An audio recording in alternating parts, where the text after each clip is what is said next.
And are you still not subscribed to Matt's channel? Well, if you're not, hit the subscribe button because he's giving out free picks each and every week. Hope you have a good rest of your day. We are back, guys. UFC Denver. Back at it after a week off with a random main event. But always nice to see Rose back, right? Thug Rose is back in there. This is supposed to be Rose versus Barber. Barber got hurt. Cortez took this fight on short notice. Can't blame her, right? Big spot for her. First round, 5-round fight. She has looked good so far in the UFC. Big step up, though. We'll talk about that shortly. Not a great card, especially for a road event.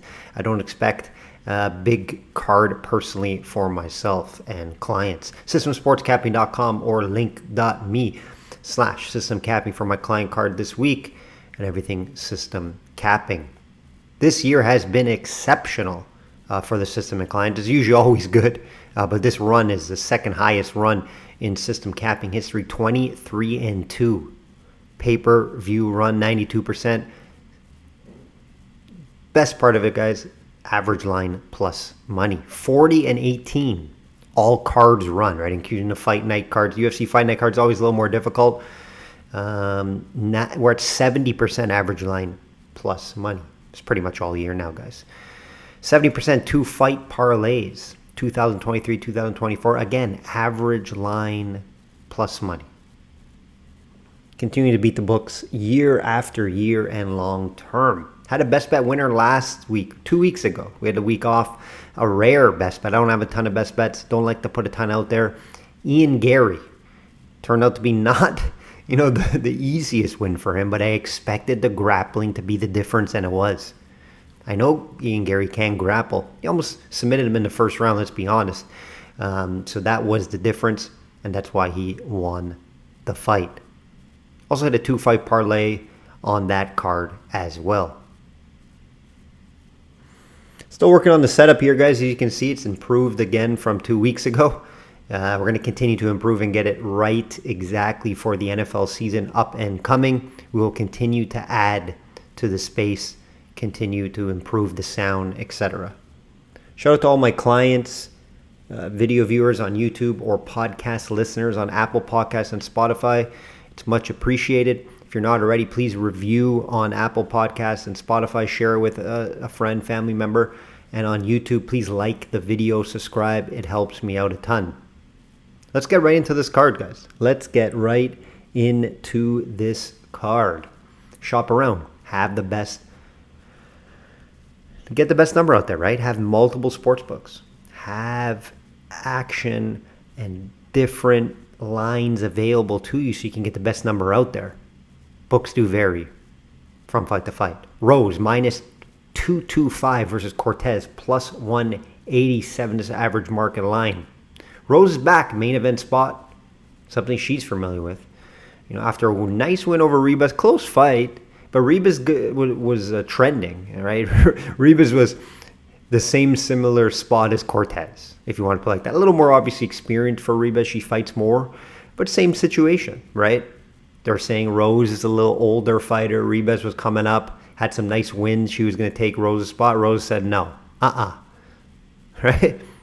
Cortez continues to win in the UFC 5-0. However, beating very low-level competition. However, she did pass a test against Jasmine Jasudavicius, the Canadian fighter, last time out. Again, Jasmine, mid-tier type of fighter. Can't compare her to Rose, of course, but she got that win, and that was her best win on her resume. I obviously expect Rose to have the striking advantage here. The movement may frustrate Cortez on the feet. Cortez, I'm not going to say is a bad striker, but we know Rose is one of the best, and I don't think Cortez is going to be able to keep up with Rose on the feet. I do expect that to be the difference here. Now, Cortez may want to try to mix in some wrestling, take advantage of Rose's 58% takedown defense. Not great. But, Cortez's first 5-round fight, took this fight on short notice. Like I mentioned at the top of the card, this was supposed to be Barber. Keep that in mind, guys. Keep that in mind here. Short notice fight for Cortez, first 5-round fight. Big step up in competition. Hard for me to get to Cortez due to all those factors. Could she win this fight? Sure. I would like that if it wasn't on short notice. And it wasn't a 5-round fight, but it's a 5-round fight which favors Rose. Due to the big step up in competition as well, I just can't get to this plus 187. Would I be shocked if Cortez wins the fight?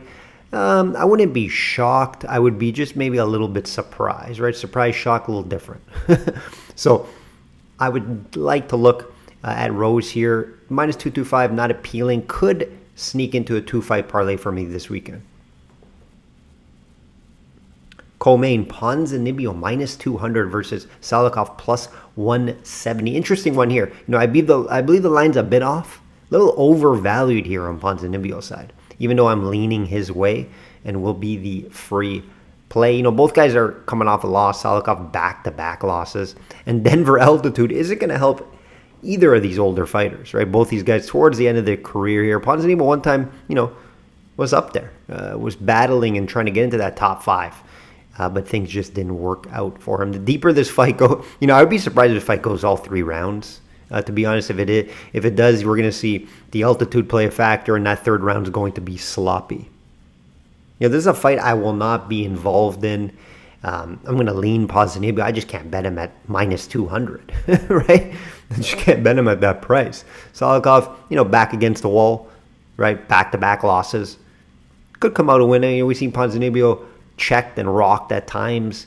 We could see, one of, Salikov's flying kicks, or you know how he is with those kicks, and striking. Can wrestle a little bit too. But lean is Ponzinibbio for podcast purposes, but that won't get my clients money this weekend.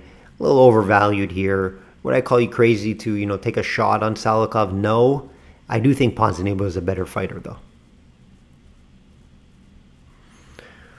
Bonfim minus 334 versus Losa plus 250. Another overpriced, and we see Bonfim. I like the guy. Very, very big time prospect. Well-rounded. Cardio issues, and it showed against Dalby. Right? Bonfim, big favorite against Dalby. Lost the fight. That makes me lose trust in the guy. Right? This is a price I don't agree with. Tough to back Bonfim at this price. Very difficult. Right? Losa, I'm not high on the guy, but he's a guy that is very durable. I don't like what happened in the Brian Battle fight. Battle was dominating him, and Losa tried to take a path out. He got poked in the eye. I didn't like that. I lost some respect for Losa, to be honest. I thought he could have continued, but he realized he was losing the fight, so why not get a no contest, right? Bonfim, I do believe he's going to be better on the feet. Going to be a better grappler. Will Lusa try to maybe get this fight down to the ground? Possibly. I just don't see where Lusa wins this fight. I get why Bonfim's the favorite. I would have him more minus 250 due to him already failing to cash as a big favorite already. And it was mainly due to cardio issue. And you're going to Denver, the altitude. You don't really know how he's going to perform up there. So there are slight concerns to bet him at this price, even though I do think he gets the win here. If I can get a better price, I may shop around, wait till, later on Friday. Possibly a 2-fight parlay finish. Possibly could take him by finish to improve that price. I do think he does find the victory. Just don't love the pricing here. Like I mentioned, he ruined some people's cards last fight. Hopefully he doesn't do it again here. Dober, minus 110 versus Silva, minus 110. I think this is going to be a fun fight. Could be a firefight. Dober's not going to want it to be a firefight. Right? We saw Silva, what he did to Charles Jourdain just not too long ago. And he's taking this fight on short notice again. Always ready, always training for a fight. It should be a fun one.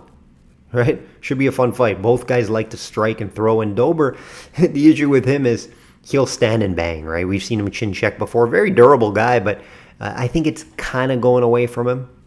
Recently, we've seen him knocked out. So I do think that chin is kind of slowing down a little bit here. And right, Silva's kind of in his destruction path now, right? Undefeated in the UFC. Looking good. Looked good against Charles Jourdain. Charles Jourdain, good fighter. Again, your little question about the short notice. The good thing is, though, this is going to be at 155, not 145. You had to cut weight to 145 against Charles Jourdain. This fight's at 155. So I don't think it's going to be a big weight cut for him. I think that's why he took this fight. But this is a flip of a coin fight, guys. right? You're backing on, the short notice isn't an issue for Silva, and Silva most likely catching Dober with a big shot. That's what you're kind of backing on here. Dober towards the end of his career, Silva starting, to attract some noise with 3 wins in a row here. I'm going to lean Silva, but I suggest a pass on this fight. It's a flip of a coin. I don't see any value. I don't see a side that I really like. So you're flipping a coin in this fight, in my opinion. That's not a system play.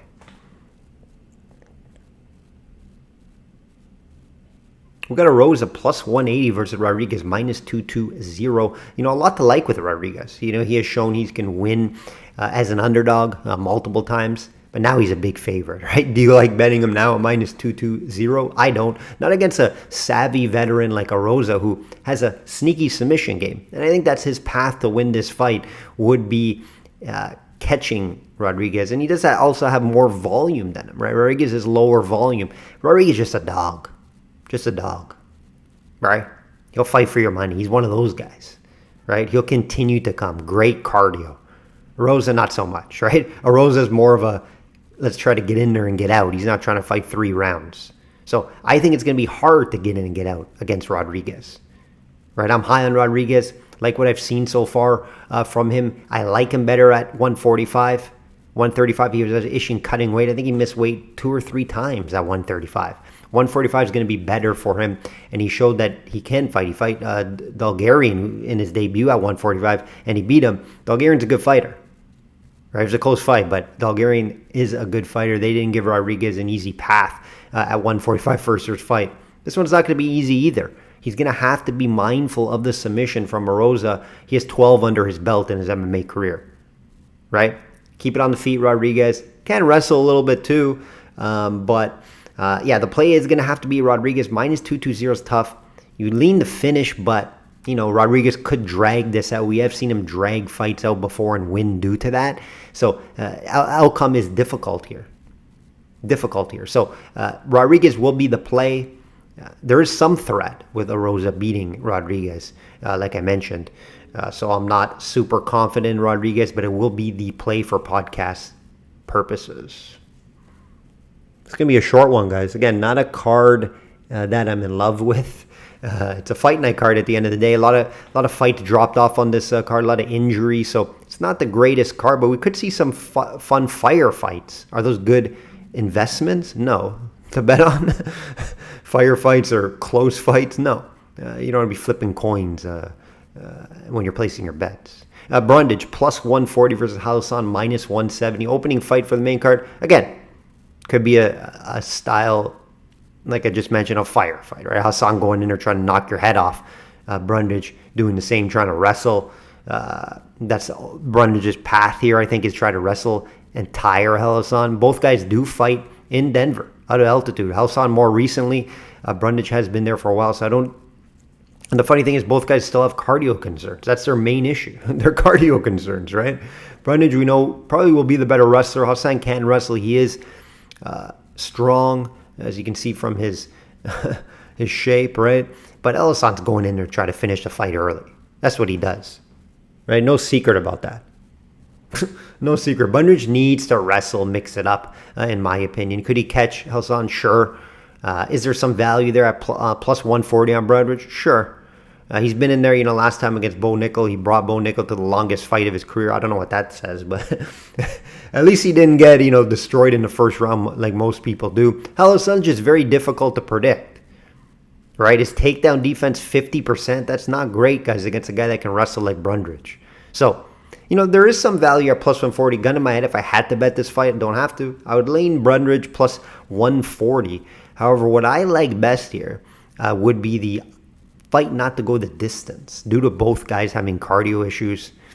The only way this fight I think goes the distance is Brundage kind of just continues to get this fight down to the ground and kind of hold them there, and Hassan's not able to get up. Hard to see that kind of happening, but yeah, that's probably what I like more than a side in this fight, would be fight not to go the distance, maybe under the 2.5 rounds. That's something that I would take a look at if I were to bet this fight. But again, this is a fight that I'll be passing on for myself and clients. Note Hassan on a 2-fight losing streak. Well, last fight he fought Pfeiffer. Sorry, not a 2-fight losing streak. Just both guys are coming off losses. Pfeiffer, tough fight for Hassan, right? He got knocked out in that fight. And then obviously Bo Nickel the last time out.